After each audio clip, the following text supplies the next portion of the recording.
del camino, de la dirección, de las decisiones.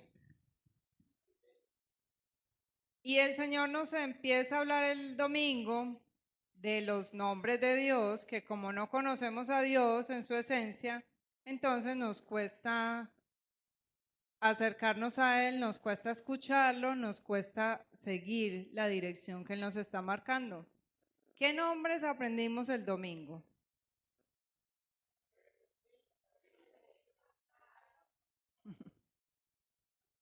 Rafa, empecemos en orden. Primero el que encontramos en Génesis, Elohim, Dios Elohim.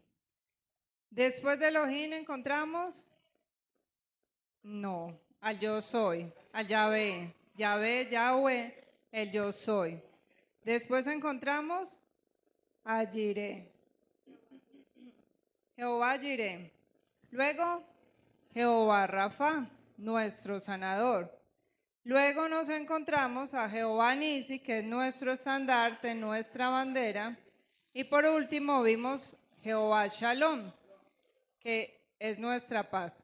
Y hoy vamos a seguir estudiando los nombres de Dios, porque a través de los nombres de Dios es que usted y yo aprendemos a conocer a Dios. Recordemos que cada nombre muestra la esencia de Dios, muestra una característica del carácter de Dios, y es a través del carácter que nosotros conocemos a alguien. Y Dios quiere que lo conozcamos en su esencia, que disfrutemos de su esencia, que disfrutemos y que abracemos lo que Él es, quién Él es y cómo Él se revela en nuestra vida. Y hoy vamos a empezar en el libro de Génesis, en el capítulo 17. Yo tengo la Reina Valera, la versión Reina Valera.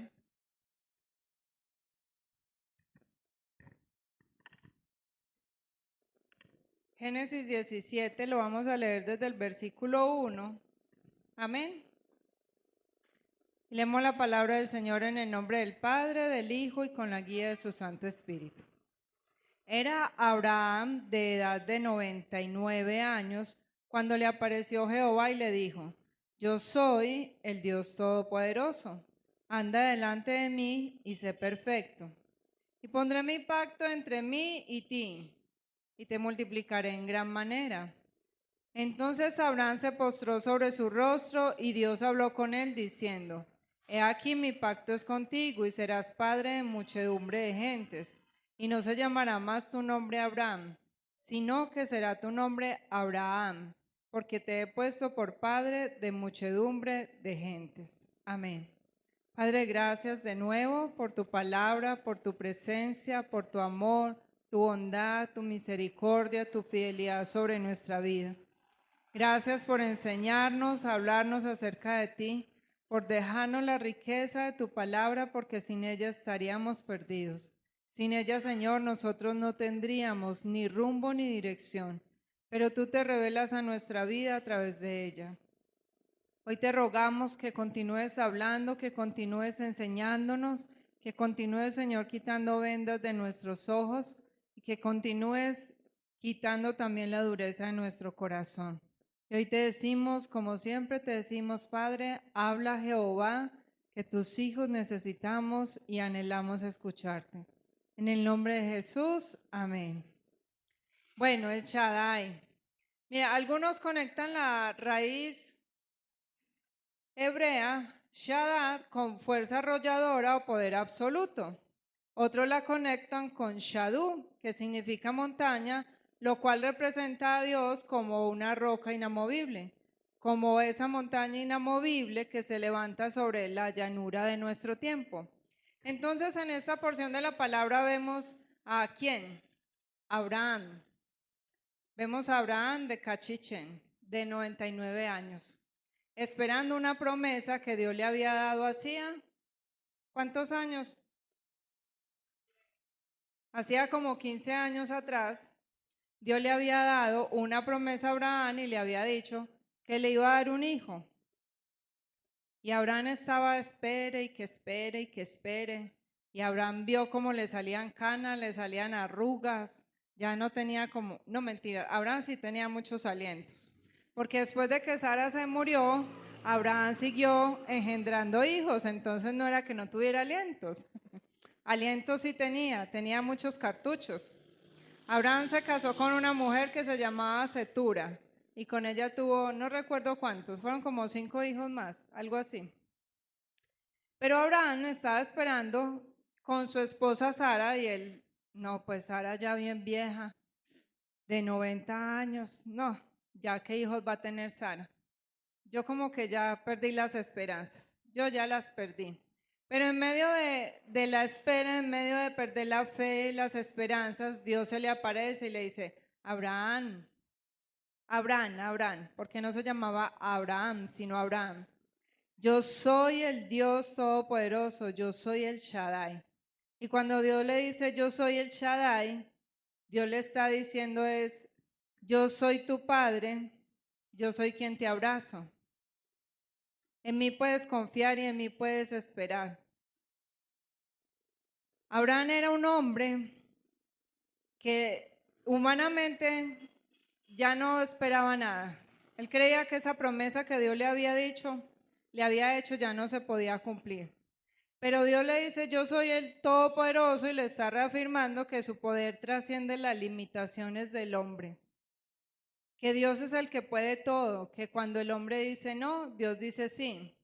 Que cuando el hombre dice, Señor, pero es que el tiempo es ya, o sea, yo necesito que sea ya porque mire que estoy perdiendo las esperanzas, mire que ya se está pasando el tiempo de cerrar X o Y negocio, mire que ya me está dejando el tren y nada, y nada, y nada. El Señor le dice, pero es que yo soy el Todopoderoso, yo soy el Shaddai. Este nombre, el nombre del Shaddai, representa una fuerza absoluta, pero a la vez también representa la ternura de un padre. Y este nombre del Shaddai rompe con todo lo que hemos escuchado de las personas que dicen, pero es que el Dios del Antiguo Testamento no es el Dios del Nuevo Testamento. El Dios del Antiguo Testamento es un Dios cortante, tajante, fuerte, que mandaba a los hombres a la guerra, que los mandaba a destruir, que el que pecaba inmediatamente moría.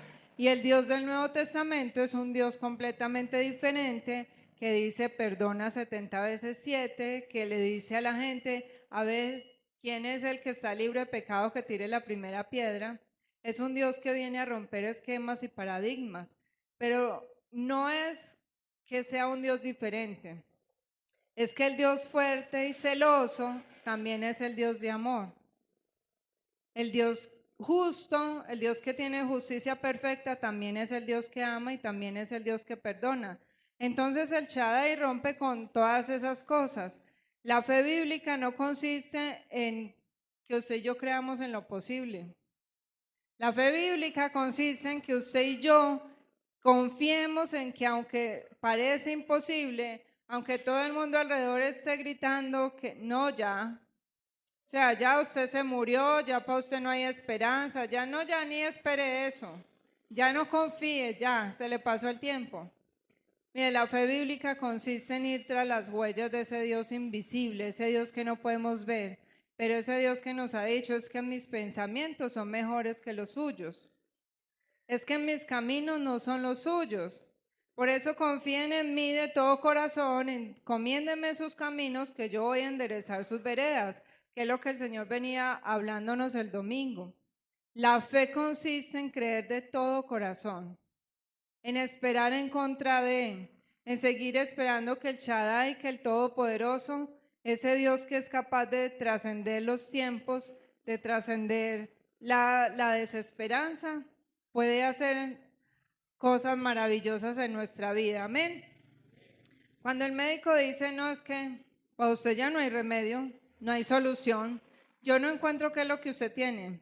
Entonces, para esa circunstancia está Jehová el Shaddai. Cuando usted ve su matrimonio destruido, deshecho, que usted dice, no, ya aquí no queda y no firma el divorcio, ahí llega nuestro Dios, el Shaddai. Cuando usted dice, mis hijos ya no, como que no tengo esperanza, yo los veo perdidos, están con un pie y medio en el mundo, entonces llega nuestro Dios y dice, yo soy El Shaddai. Cuando la economía está deshecha, cuando estás que ya, como que ya vienen todas las deudas y estás colgado, entonces viene nuestro Dios, el Shaddai. El Shaddai, el Todopoderoso, el que todo lo puede, el Dios de los imposibles. Pero recordemos que los atributos de Dios no se desligan. Aunque Él es el Dios Todopoderoso y esperamos en su promesa, en el cumplimiento, podemos confiar y descansar en su poder, no nos podemos olvidar que el primer nombre que Dios se revela en la Biblia para nosotros es Elohim. ¿Y qué es Elohim? Dios soberano. El Dios que todo lo creó y que no le pidió consejo a nadie. El Dios que no nos pide consejo a usted y a mí para orar. Él es el que puede hacer posible lo imposible, pero todo bajo su soberana voluntad. Amén. El segundo nombre que vamos a ver hoy me encanta. El Roí. ¿Ustedes saben qué es el Roí? El Dios que me ve. Y vamos a ir a Génesis capítulo 16, nos vamos a devolver. Y lo vamos a leer desde el versículo 5. O bueno, leámoslo desde el 1. Génesis 16. Devuélvase una hoja. Sarai, mujer de Abraham, no le daba hijos. Y ella tenía una sierva egipcia que se llamaba Agar. Dijo entonces Sarai a Abraham: ya ves que Jehová me ha hecho estéril. Te ruego pues que te llegues a mi sierva, quizá tendré hijos de ella. Y atendió Abraham al ruego de Sarai. Y Sarai, mujer de Abraham, tomó a Agar, su sierva egipcia, al cabo de 10 años que había habitado Abraham en la tierra de Canaán, y la dio por mujer a Abraham su marido. Y él se llegó a Agar, la cual concibió, y cuando vio que había concebido, miraba con desprecio a su señora. Entonces Sarai dijo a Abraham: mi afrenta sea sobre ti. Yo te di mi sierva por mujer, y viéndose encinta, me mira con desprecio. Juzgue Jehová entre tú y yo. Y respondió Abraham a Sarai: he aquí tu sierva está en tu mano, haz con ella lo que bien te parezca. Y como Sarai la afligía, ella huyó de su presencia. Y la halló el ángel de Jehová junto a una fuente de agua en el desierto, junto a la fuente que está en el camino de Shur. Y le dijo: Agar, sierva de Sarai, ¿de dónde vienes tú y a dónde vas? Y ella le respondió: huyo de delante de Sarai mi señora. Y le dijo el ángel de Jehová: vuélvete a tu señora y ponte sumisa bajo su mano. Le dijo también el ángel de Jehová: multiplicaré tanto tu descendencia que no podrá ser contada a causa de la multitud.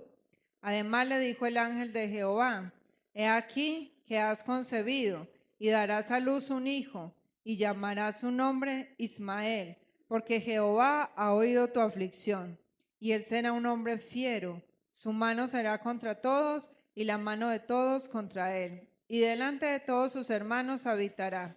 Entonces llamó el nombre de Jehová que con ella hablaba: tú eres el Dios que me ve, porque dijo: no he visto también aquí al que me ve. Amén. ¿Quién era Agar? Agar era sierva y era esclava de Sara. Agar era una mujer que no tenía derechos legales. Agar era una mujer que no tenía parientes. Mire, habían unas leyes en Mesopotamia, en aquella época, en la época de Abraham, con respecto a los esclavos. A las esclavas no tenían derecho a nada. La dueña, la ama, podía hacer con ella lo que quisiera. Y la esclava no tenía derecho a reclamar nada. La mujer que era estéril y que tenía una esclava podía, según la ley, tomar a su esclava y dársela a su marido, mejor dicho. El alquiler de vientre ya existía desde la época de Abraham. Lo que solo que no pagaban, ya era su esclava, ya era su propiedad. Entonces Sarai dijo: pues ahí tengo el vientre, vamos a dárselo a mi esposo Y la ley decía que los hijos que tuvieran esas esclavas eran de la familia, eran propiedad del marido y que así iba a ser por siempre. Pero también la ley decía que si la esclava se llenaba de orgullo, entonces la dueña podía hacer con ella lo que quisiera.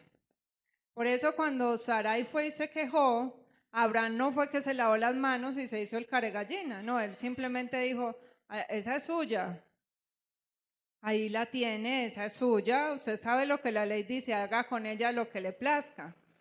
Y por eso Sarai la cogió y la afligió, porque ella era sierva, pero de sierva, como se rebeló y empezó a mirar con orgullo, pasó a ser una esclava.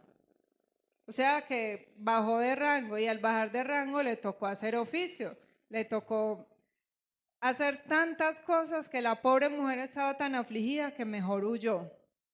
Ella decidió huir al desierto. Ella no tenía parientes, ella no tenía a nadie. Ella fue víctima de un hombre, de una mujer impaciente por tener un hijo. Ella huye al desierto y ella prefiere morir bajo el sol antes que continuar con esa humillación. Entonces, estando allí junto al camino, el camino de Shur, sin agua, sin comida, con calor, con desesperanza, se le apareció el ángel del Señor. Y el ángel del Señor representa a Jesús. Jesús es representado en el Antiguo Testamento como el ángel de Jehová. Y el ángel de Jehová le dice algo que nunca nadie le había dicho a la pobre mujer. Le dijo el nombre. Porque cuando uno lee la palabra, uno ve que ni Abraham le dice a Agar, ni Sarai le dice a Agar. Dice, tu esclava, tu sierva, tu esclava, tu sierva. Y el ángel de Jehová le dice, Agar. ¿De dónde? Agar, sierva de Abraham, de Sarai. ¿De dónde vienes y para dónde vas? Es la primera vez que Agar dice, hey, alguien me vio, me dijo el nombre. No soy desconocida para este alguien que me vio. Lo que hace el ángel de Jehová es que le da identidad. Eso fue lo que hizo el Señor. Con una sola pregunta. Y esa pregunta contenía una gran verdad. Esa verdad era que Agar era vista por Dios. Dios conocía su nombre, conocía su origen y conocía su destino. Y entonces Agar, una esclava extranjera, una mujer que no tenía estudio teológico, una mujer que por su condición jamás iba a aparecer en la lista de ninguna genealogía, pronuncia un nombre que nunca antes nadie en la historia de la Biblia, hasta lo que va del Génesis, había pronunciado. Y ella dice, tú eres el Rojí, el Dios que me ve, el Dios que me ve. Y una de las primeras personas, mire, en toda la narrativa de la Biblia, una mujer, no fue ni siquiera Eva, que estuvo allí en el jardín de Edén, que caminaba libremente en la presencia de Dios. No fue tampoco Sarai, que había escuchado a Dios, que les dio la promesa. Fue una esclava, fue alguien extranjera, fue alguien que no pertenecía allí. Fue la primera que tomó esa identidad que Dios le dio. ¿Qué significa esto entonces? Que la teología de los nombres de Dios comienza no en el camino del poder, sino en el desierto de los abandonados. Dios no se revela a aquellos que están en el poder, a aquellos que están buscando la gloria del hombre. Dios no se revela a aquellos eruditos. Dios se revela a aquellos humillados, a aquellos abandonados, a aquellos despreciados. O si no, dígame, usted y yo, ¿quiénes éramos antes de Cristo? ¿No éramos los mismos esclavos, menospreciados, humillados, sin identidad? Que llegamos a un punto en el que dijimos, ay, yo como que ya no le encuentro sentido a mi vida. Me humillan por aquí, me humillan por allá. Aparte de eso, muertos en nuestros pecados, en nuestros delitos, sin esperanza alguna. Y el Señor nos llama, dice la palabra que cuando el Señor nos llama, el Señor nos da un nombre. un nombre que solo Él conoce. El Señor pone un sello de nosotros, porque Él ha escogido de lo vil y menospreciado del mundo para avergonzar ¿a quién? A los sabios. A los sabios. Mire, el ángel de Jehová representado, Jesús representado por el ángel de Jehová rompe esas costumbres. Y cuando uno mira el Nuevo Testamento, la escena se repite. Berta, no diga. ¿En quién se repite la escena de Agar con el ángel de Jehová junto al pozo? En el Nuevo Testamento, ¿a quién encontramos también junto a un pozo, sin esperanza, sin nombre, menospreciada? A la samaritana. ¿Sí ven cómo el Antiguo Testamento va mostrando lo que va a pasar en el Nuevo Testamento? Cómo Jesús vuelve, cómo Jesús viene, cómo Jesús sana, cómo no existía una sola Agar, existimos muchos Agar. Amén. El Señor reconoce nuestra situación, el Señor nos da un futuro, el Señor nos da una promesa. Cuando el Señor nos llama, no simplemente nos llama, Él nos dice, tú vas a hacer esto, vas a hacer aquello, yo te voy a llamar, yo te doy un futuro, yo te doy una esperanza. En un mundo que nos despoja de identidad, Dios mismo nos devuelve la identidad, porque cuando llegamos a Cristo, uno no sabe quién es. Es más, aún dentro de la iglesia cristiana, muchos no saben que son hijos de Dios. O dicen, sí, yo soy hijo de Dios, pero no vivimos como hijos de Dios, vivimos como esclavos. ¿Esclavos de qué? Del pecado, esclavos del mundo. Tenemos todo para vivir como hijos de Dios, pero preferimos vivir en esclavitud. Cristo en la cruz del Calvario hizo lo mismo, nos dio esperanza, nos dio nombre y nos dio identidad. Agar era esclava y estaba agobiada. Eso éramos nosotros.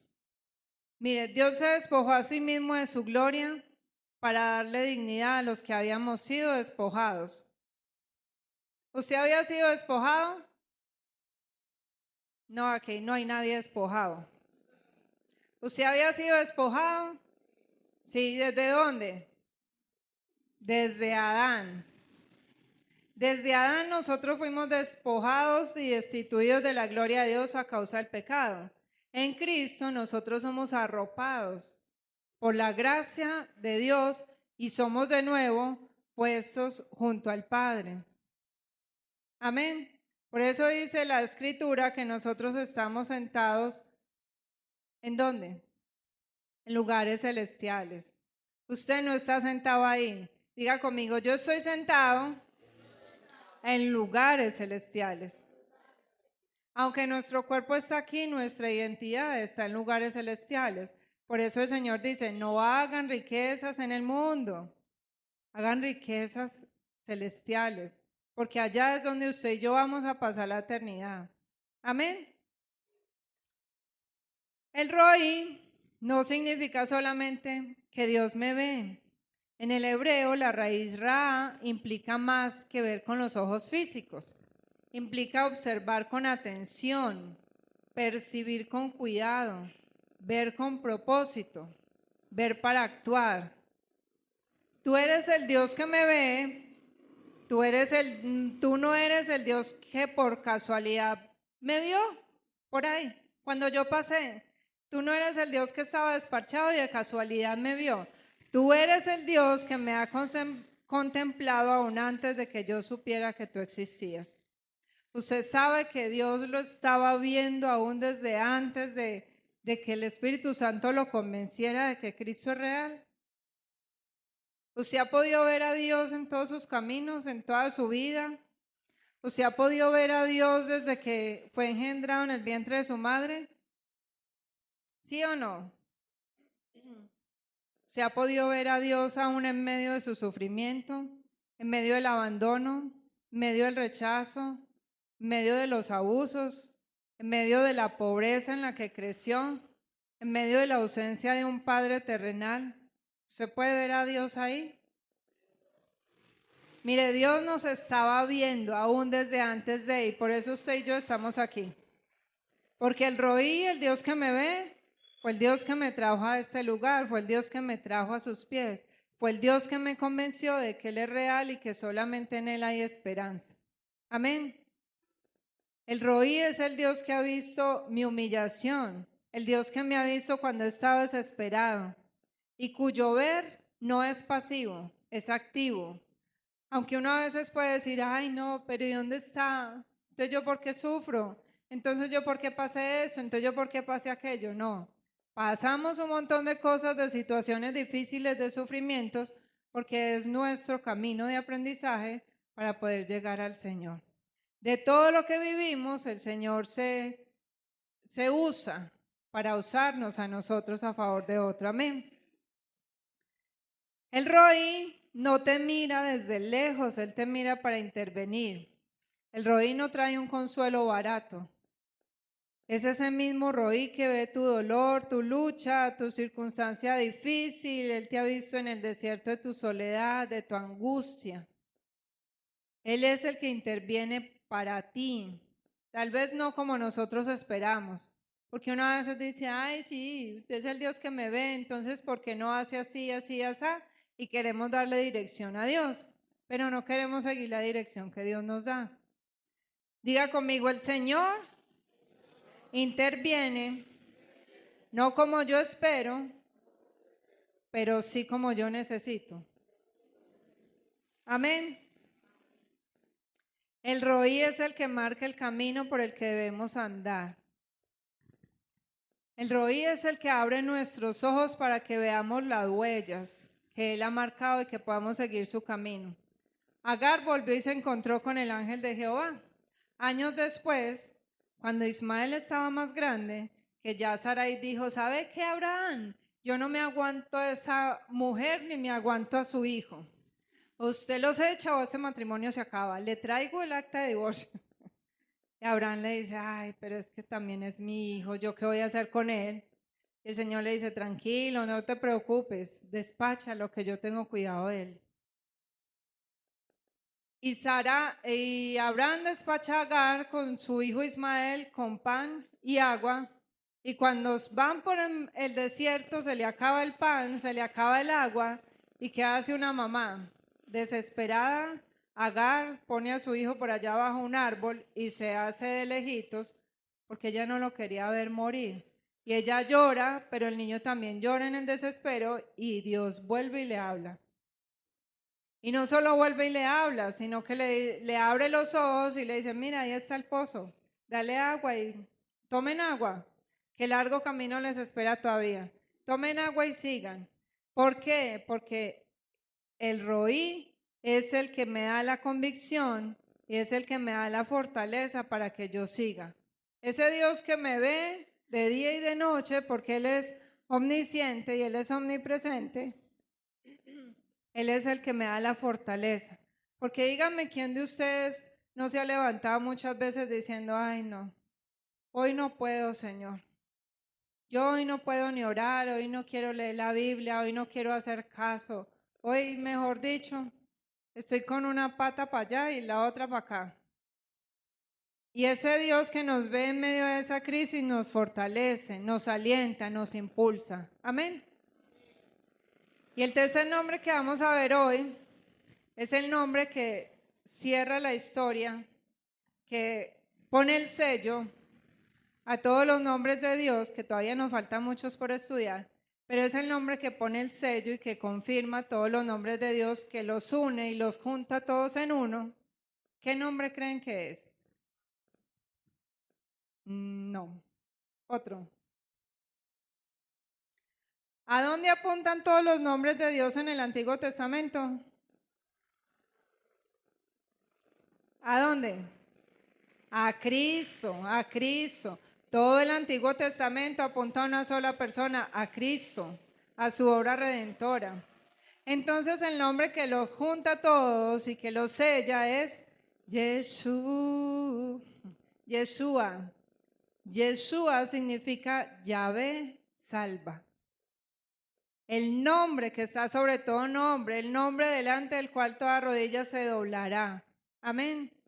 Yeshua es Elohim hecho carne.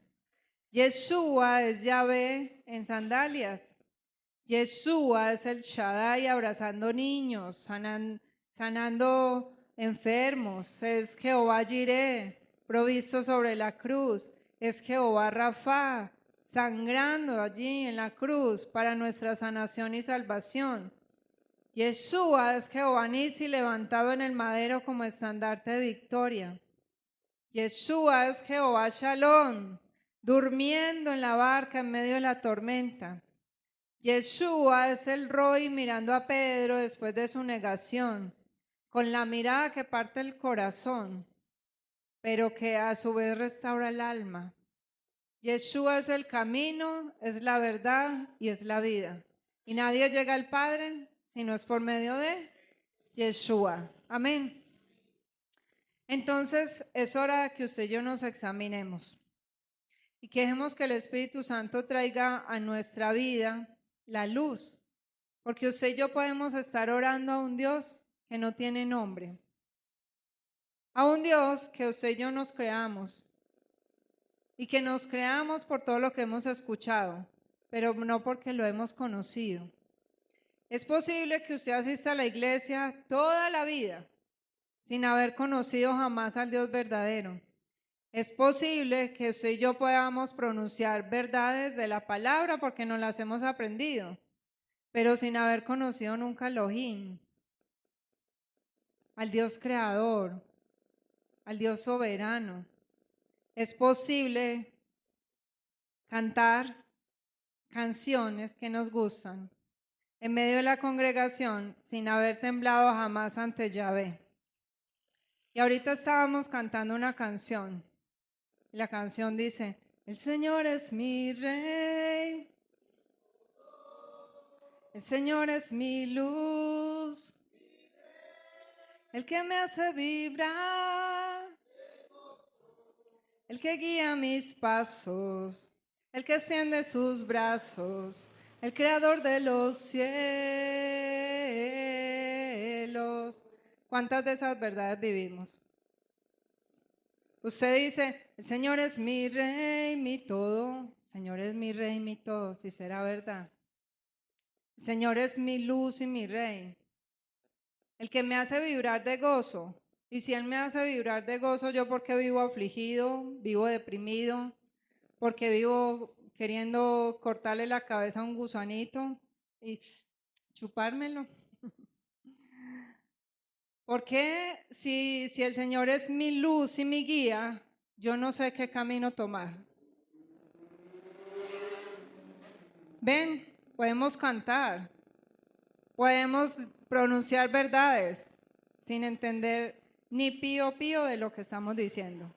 Porque hemos aprendido un lenguaje cristiano, porque suena bonito, porque yo tengo que aprender y eso está bien, pero más que aprender yo tengo que vivir. Yo tengo que disfrutarme a Dios en cada etapa de mi vida. Y así como Dios se va revelando en cada situación difícil de una manera diferente, en cada situación difícil de mi vida, yo tengo que decir, Señor, ¿qué característica de tu carácter estoy conociendo yo aquí? Es posible que usted y yo llamemos a Cristo Señor, Señor, sin haberlo conocido a Él. Y yo te pregunto hoy, amado hermano, ¿cómo sabes tú si tu Dios es el verdadero o si tu Dios es el que tú te creaste en la mente? ¿Cómo sabes tú que estás siguiendo al Dios de la Biblia y no a un Dios que te creaste a través de, como les decía yo, de las películas que uno ve, de las cosas que uno escucha? Es difícil, ¿cierto? Porque a veces, como dice mi esposo, el creer nos está matando. Yo creo que estoy bien, yo creo que sé, yo creo que. Pero ¿saben quién es el único que nos revela la verdad? Si estamos siguiendo al Dios verdadero o al Dios que nos creamos en la mente, el Espíritu Santo. El Espíritu Santo es nuestra luz, nuestra guía y nuestra dirección. Porque engañoso es el corazón, como nos enseña Jeremías. Engañoso es nuestro corazón. Cuando piensas en Dios, ¿Tu instinto es buscar lo que Él va a hacer por ti o tu instinto es adorarlo por quien Él es? Si tu instinto es buscarlo porque Él va a hacer algo por ti, vas como marrano en patineta. ¿Sí o qué? Te has creado un ídolo a tu imagen. Pero si tu instinto es adorarlo por quien Él es, aunque no te dé lo que le estás pidiendo, aunque no haga lo que tú estás esperando, aunque te toque esperar 25 años para ver la promesa de Dios cumplida en tu vida, incluso si te murieras y no vieras la promesa de Dios cumplida, ¿tú seguirías esperando? ¿Y seguirías adorándolo por quien Él es? Aunque te murieras en medio de la enfermedad física, ¿seguirías adorando al Dios que te llamó? Si dijiste sí, entonces vamos por buen camino, porque ese es el primer paso para comenzar a conocer al Dios verdadero. El Dios de la Biblia es un fin en sí mismo. Él no es un medio para lograr nuestros fines, que es la atracción con la que muchas iglesias están llenando de fieles las sillas. Muchos dicen, venga, tienen problemas, Dios se los soluciona. Está enfermo, Dios lo sana. Tiene dificultades económicas, Dios lo restaura. Tiene no sé qué, Dios les restaura el matrimonio. Y se sienta la gente a esperar que Dios haga y ellos ni siquiera se acercan a Dios, no lo conocen y siguen siendo los mismos endemoniados en la casa que quieren acabar hasta con el tendido del perro. Pero es que Dios dijo que va a restaurar mi matrimonio, pues si yo no cambio. Si yo no tengo a Cristo como centro de mi matrimonio, el Señor no va a restaurar nada. Hay un predicador que se llamaba George Mueller y él dijo, la madurez del creyente no consiste en usar a Dios para sus fines, sino en ser el mismo usado por Dios para los fines del reino. La madurez de un creyente consiste en dejarnos usar por el Señor para los fines del reino. Amén. Y esa es la diferencia entre la religión y el cristianismo bíblico, porque la iglesia de esta época tristemente nos ha enseñado a usar el nombre de Dios en vano. Ay, no, yo no uso el nombre de Dios en vano, sí. Yo declaro en el nombre de Jesús, yo decreto en el nombre de Jesús, yo ato en el nombre de Jesús, yo reclamo en el nombre de Jesús, yo activo la promesa en el nombre de Jesús. ¿Eso es usar o no es usar el nombre de Dios en vano? ¿Quién nos dijo a usted y a mí que nosotros podíamos hacer eso? Eso no está en la Biblia. Y si está en la Biblia, muéstrame dónde está. Porque yo no lo he encontrado. Yo lo hacía. Porque yo lo aprendí así. Y un día el Señor mismo, el Espíritu Santo, empieza a redarguir. Busca, busca. ¿Dónde está? ¿Dónde está? Me estás quitando el primer lugar a mí. Me estás bajando a mí del trono. Yo sinceramente no encontré en la Biblia. Yo encontré que el que hace decretos es Dios. Yo encontré que el que da promesas y cumple es Dios. Yo encontré que el que pacta con el hombre es Dios. No, el hombre no pacta con Dios, Dios pacta con el hombre. Yo encontré que yo no tengo que arrebatarle al diablo nada, porque el diablo no tiene nada mío. Amén. ¿Qué es todo eso que hemos escuchado? Eso suena duro, suena fuerte, pero es una realidad. Eso es magia, brujería revestida de un vocabulario cristiano. ¿Por qué? Nos enamoramos de ese vocabulario. ¿Por qué nos llama la atención ese vocabulario? Porque venimos de una cultura donde eso es normal y venimos de una condición en la que es mejor sentir que yo tengo el poder, que yo soy poderoso en mis palabras, que yo puedo hacer y que yo puedo mandar y que yo puedo ordenar. Venimos de un matriarcado donde lo que la mamá habla, así se tiene que hacer.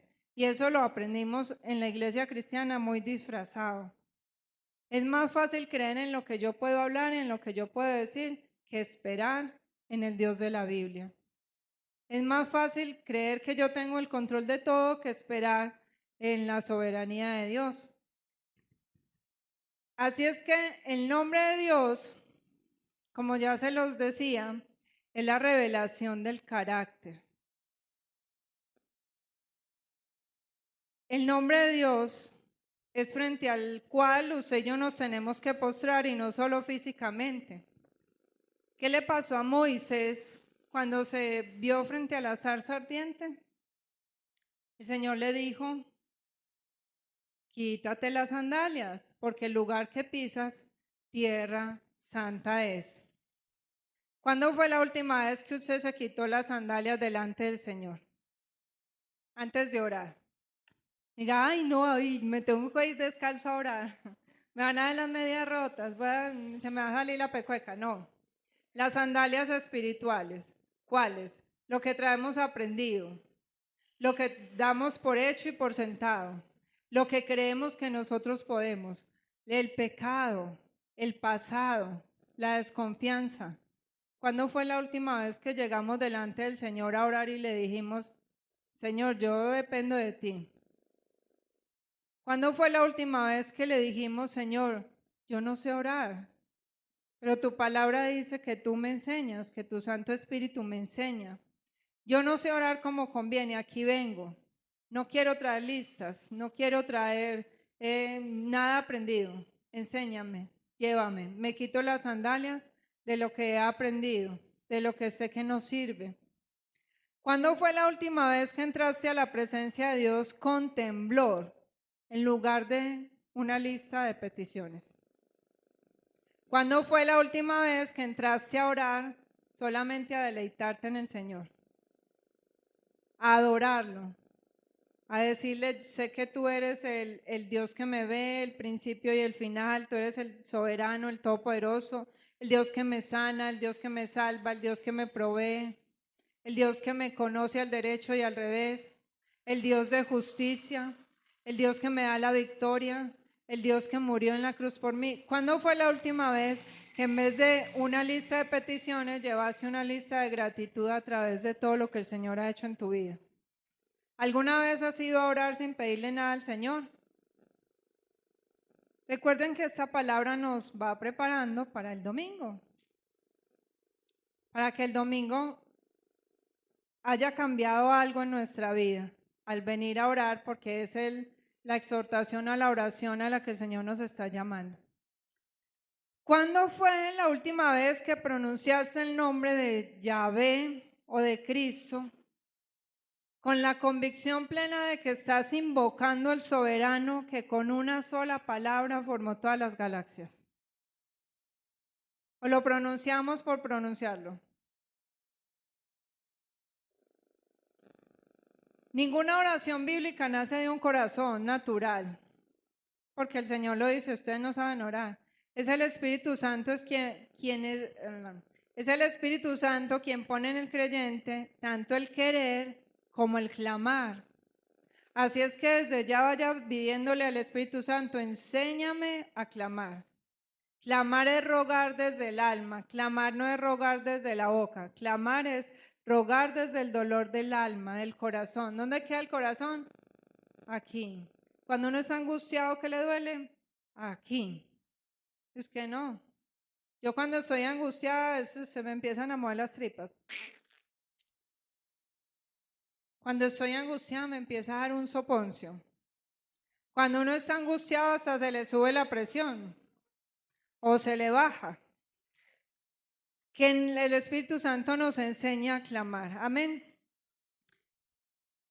Entonces vamos haciendo un resumen de esta enseñanza que el Señor nos ha traído a través de sus nombres. Vamos a ver si aprendimos. Examen final. Cuando todo se desmorone a tu alrededor, ¿a quién vas a clamar?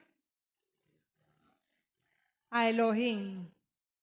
A Elohim, que es el creador soberano que reorganiza el caos con una palabra. Y la tierra estaba desordenada y vacía. Y el Espíritu de Dios se movía sobre la faz de las aguas. Y Dios dijo: sea la luz. Y fue la luz. Amén. El Elohim, el Dios soberano, el creador.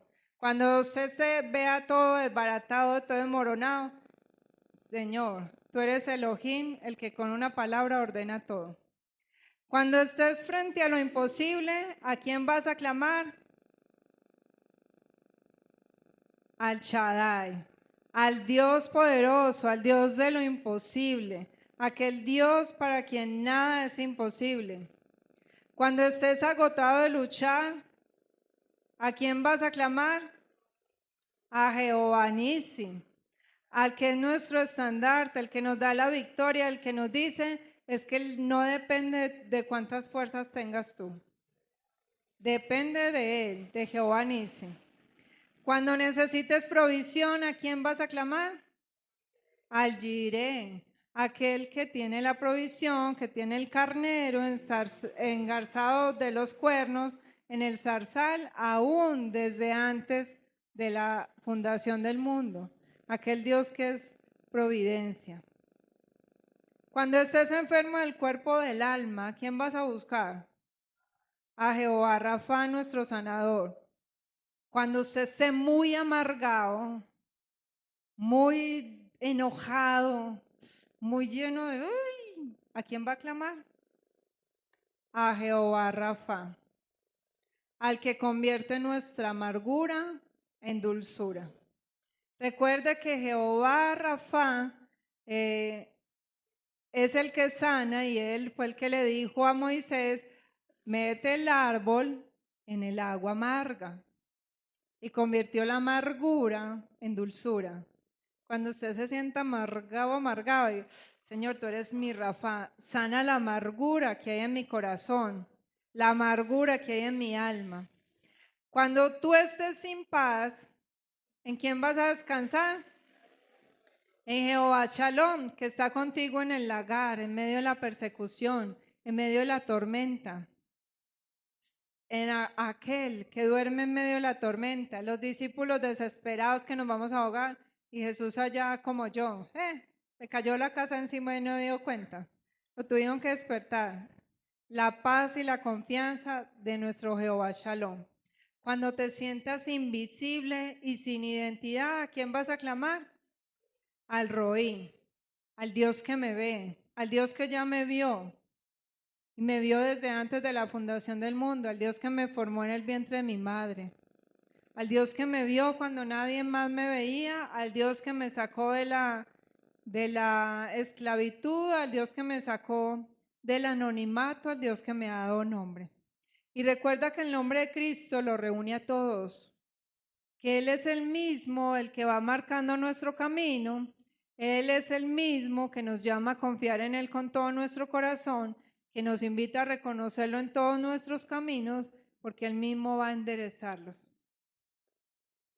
Así es que nuestra confianza plena debe estar en el Señor. Cuando no encontremos dirección, ahí tenemos un listado del Dios al que usted y yo servimos, del Dios que nos ha llamado, del Dios que nos ha salvado. Porque a veces en medio de la angustia, de la tribulación, de la enfermedad, de la persecución, de cuando perdemos la paz, no sabemos cómo orar. O si a usted no le ha pasado. ¿Le ha pasado o no le ha pasado? Ay, no, es que Dios no me escucha. ¿Y qué va a escuchar Dios si nosotros no sabemos cómo orar? En medio de la desesperación vamos y decimos, Señor, estoy tan desesperado que no sé qué decirte. En el nombre de Jesús, amén. Me voy a que oren por mí nomás. No, Señor, tú estás aquí conmigo. A ti clamo, a tu nombre clamo. A tu nombre clamaré. ¿A cuál nombre? A los nombres que Él mismo revela para nosotros en su palabra. Así es que con lo que hemos aprendido, ¿quieren aprender más nombres del Señor? Amén. Bueno, entonces el domingo seguimos con más nombres del Señor y por la noche rematamos. Bueno, vamos a rematar el domingo en la noche en la vigilia. No, el domingo por la noche, amanece el lunes. Ah, va a venir después de las 12 de la noche, ya lo pillé.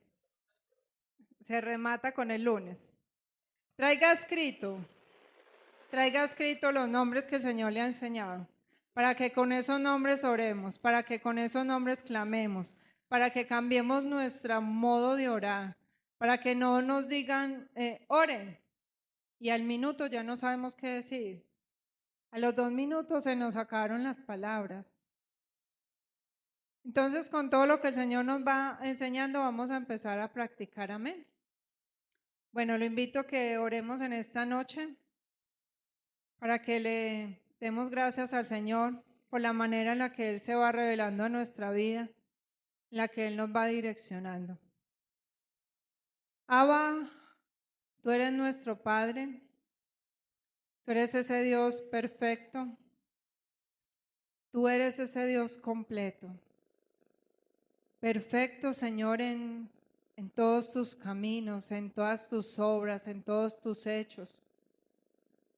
Tú nos conoces, pero tristemente somos nosotros los que desconocemos al Dios que nos ha llamado, al Dios que nos ha amado, al Dios que nos ha salvado, que ha puesto un manto de gracia, de amor y de misericordia sobre nuestras vidas.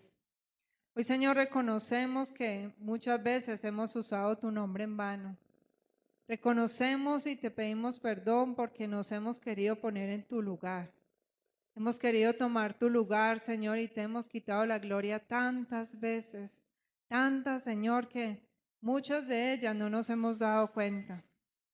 Incluso muchas veces decimos lo que yo hago, lo que yo tengo, lo que yo conseguí, desconociendo que eres tú quien ha provisto todo para nosotros, que eres tú quien hace a nuestro favor, que eres tú quien nos ha bendecido, quien nos ha dado la salud, quien nos ha dado todo lo que tenemos. Por eso hoy te agradecemos por enseñarnos los nombres con los que tú te revelas a nuestra vida. Gracias, Señor, porque cada nombre trae una luz a nuestro camino, cada nombre trae una dirección. Aquellos pasos que todavía no sabemos por dónde transitar, pero que tu palabra, Señor, y tu presencia nos van encaminando. Hoy rogamos que no olvidemos todas las cosas que nos has venido enseñando. Hoy rogamos para que sea tu Santo Espíritu poniendo en nosotros el querer, la necesidad de clamar, la necesidad de aprender, de acercarnos a ti, de no conformarnos, Señor, con 2 o 3 cositas, sino de buscar más y más y más de tu presencia. Hoy rogamos, Señor, para que nos des un corazón que clame, que nos des un corazón que te ame, que nos des un corazón que te busque, un corazón que necesite buscarte, un corazón que necesite rendirse delante de tu presencia, un corazón, Señor, que cada día sienta la necesidad de acercarse más y más, de disfrutar más y más, y que sin importar los momentos difíciles que tengamos que atravesar, no olvidemos nunca que tú estás con nosotros, que tu presencia nos va tomando de la mano y que nunca nos dejarás solos ni desamparados. Prepáranos, Señor, que la vigilia a la que nos has invitado sea un despertar, sea un nuevo comienzo, sea un nuevo camino en el que nosotros transitemos con esa pasión por orar, esa pasión por clamar, esa pasión por acercarnos a tu presencia. Llévanos en bendición a nuestros hogares, Señor, y continúa hablando a nuestro corazón. Te lo rogamos y te damos las gracias en el nombre de Cristo Jesús. Amén y amén.